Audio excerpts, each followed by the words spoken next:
Қазақ неге қолынан қамшы тастамаған?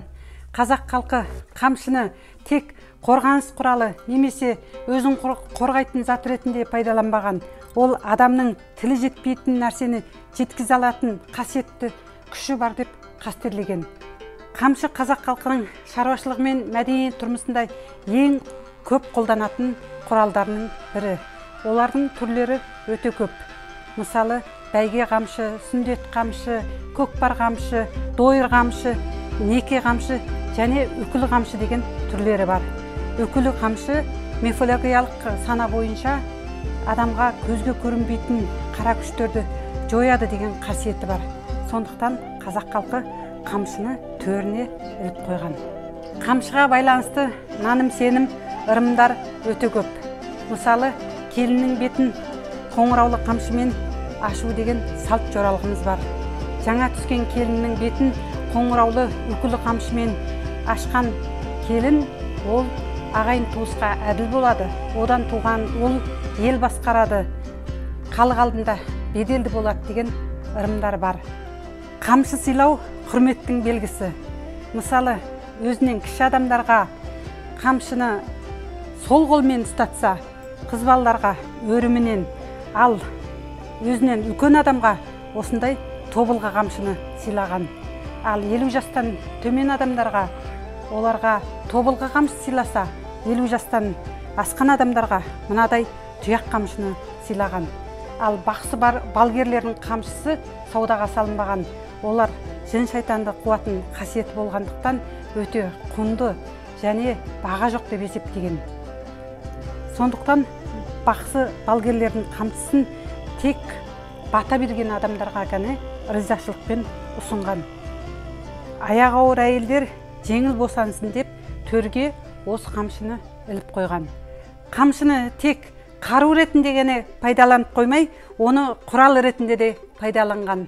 Жұмсалы орнына қарай ат қамшы, арба қамшы, соқа қамшы, түйе қамшы деп бөлінсе, ал мына өріміне қарай 4 таспа қамшы, 5 таспа қамшы, 8 өрім қамшы, 40 өрім қамшы және 12 таспа қамшы деп бөлінген.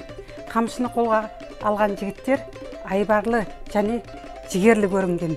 Қамшы қазақ мәдениетінде ерекше орын алады. Ертеде қамшы қазылық деген сөз бар. Ол бидің алдына жүгініп келген адамдар бидің алдына осы қамшыны тастайды екен.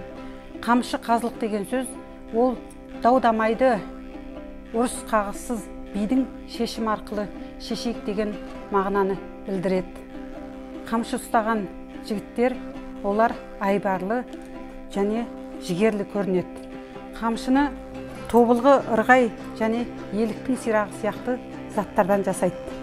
Ертеде қамшыны үйге былай бүктеп алып кіру ол әдептілік деп есептесе, қамшыны салақтатып немесе шошайтып алып кіру ол әдепсіздік деп санаған. Қызға құдаласып келген кезде үйге белгі ретінде қамшыны іліп кеткен. Егер жігіт жақ кешіксе немесе қыз жақ сертінен айнып қалса, иесіне осы қамшыны қайтарып берген екен. Ал төрде ілулі тұрған қамшыны көрсе, ол айттырылған адам бар екен деген мағынаны білдіреді. Әрине біздің заманымызда қамшының қолдану аясы кең емес, бірақ қамшының бізге беретін үлкен өнегесі бар.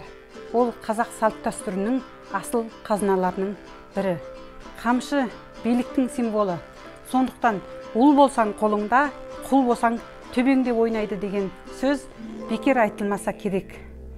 Міне, әр қазақтың шаңырағында лажы болса қамшы ілулі тұруға тиіс. Өмір қамшының сабындай қысқа деген сөздің төркінінде үлкен мән мағына жатыр. Қамшының сабы қанша қысқа болса, өмірде сондай қысқа. Бірақ бұл екеуі де ұзын жолды нұсқаушы. Міне осыдан қазақтың қанша кемеңгер екендігін және қамшының қасиетінде білуімізге болады.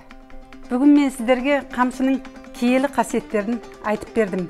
Егер сіздерге осындай қазақ халқының салт дәстүрлері, ырым-тыйымдары, наным-сенімдері қызықты болса, менің Бахаргүл Төлеген атты YouTube каналыма тіркеліңіздер, лайк басыңыздар. сіздермен бірге болған мен Бахаргүл Төлеген. Назарларыңызға рахмет.